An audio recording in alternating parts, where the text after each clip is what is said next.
15th day of Lent. My dear brothers and sisters, today's readings challenge us to consider the cost of discipleship and to reflect on our own willingness to follow Christ, even when it means suffering and sacrifice. In the first reading from Jeremiah, we hear the prophet lamenting the persecution he faces for speaking the truth and following God's commands. He expresses his trust in God's justice and asks for vengeance against his enemies.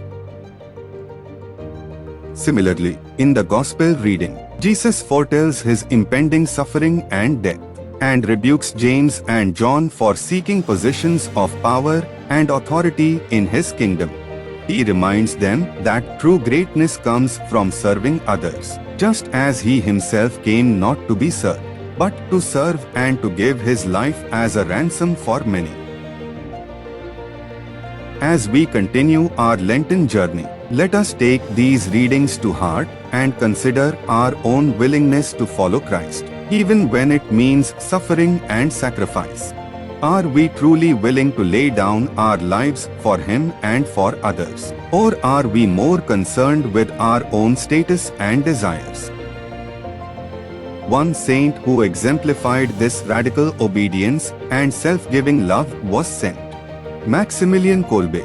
He was a Franciscan friar who founded a community devoted to promoting the Catholic faith and fighting against the evils of Nazism.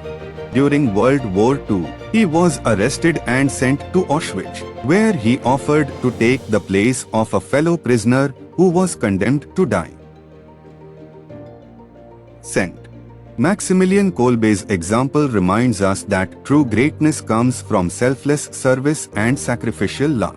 May we be inspired by his witness and follow his example, laying down our lives for Christ and for others, and trusting in God's justice and mercy. Amen.